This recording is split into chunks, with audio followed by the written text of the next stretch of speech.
As its etymology suggests, melodrama refers to drama meant to be accompanied by music. It's song drama. Melodramatic plots are underwritten by a Manichaean system of moral beliefs that enable readers to sort the characters into clearly recognizable good and evil types. Each character embodies a single, clear moral disposition, understood to be affected by universal, even quasi-cosmic, moral forces. The tendency to over-identify each character with a single, unified, emotionally laden moral position renders the drama's Manichaean system highly legible to the viewer.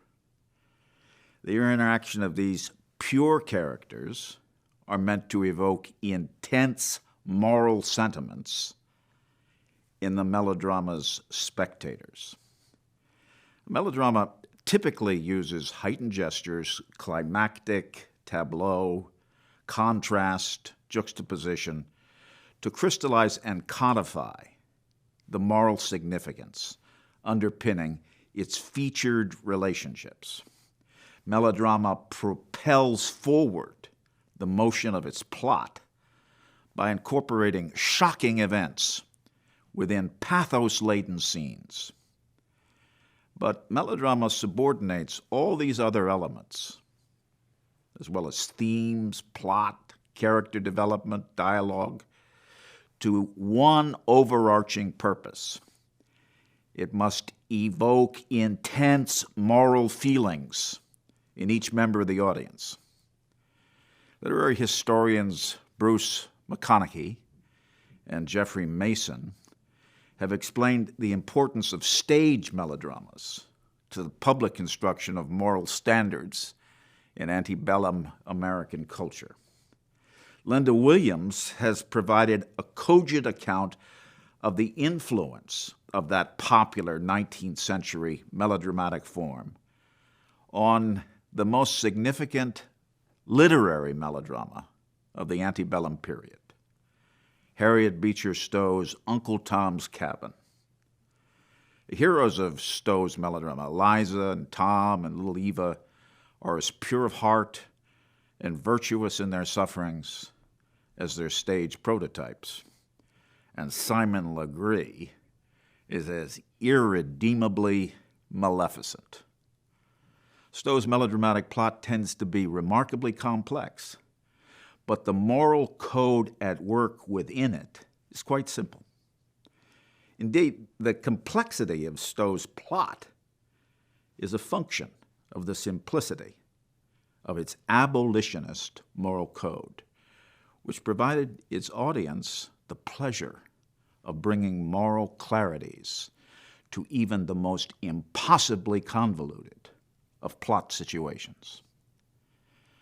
Melodrama thrives on a character's intensely emotional gesturing.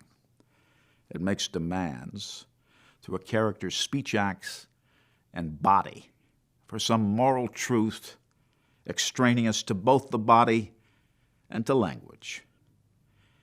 Captain Ahab's hyperbolic rhetoric in the famous quarterdeck scene from Moby Dick attests to the inadequacy of rational language to make sense of his extraordinary ordeal.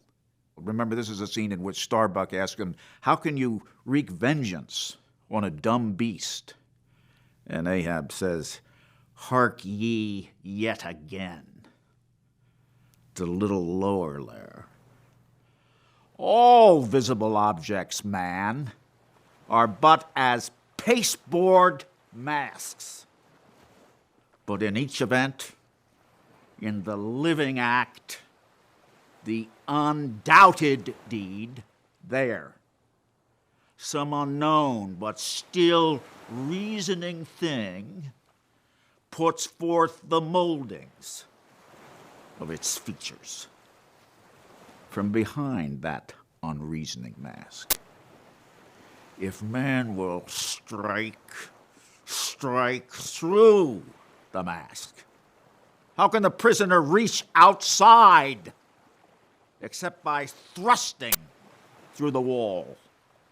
To me, the white whale is that wall shoved near to me. Sometimes I think there's naught beyond.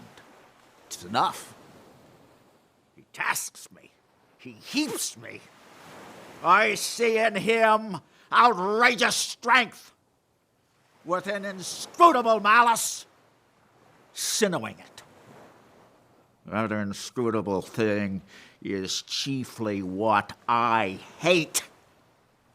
And be the whale agent or be the white whale principle, I will wreak that hate upon him. Now, Ahab's excessive acting out symptomatizes a pervasive loss of moral bearings. The powerful moral feelings that Ahab's rage elicits in Melville's readers evinces a new moral order, ready to stand in judgment of Ahab's rage.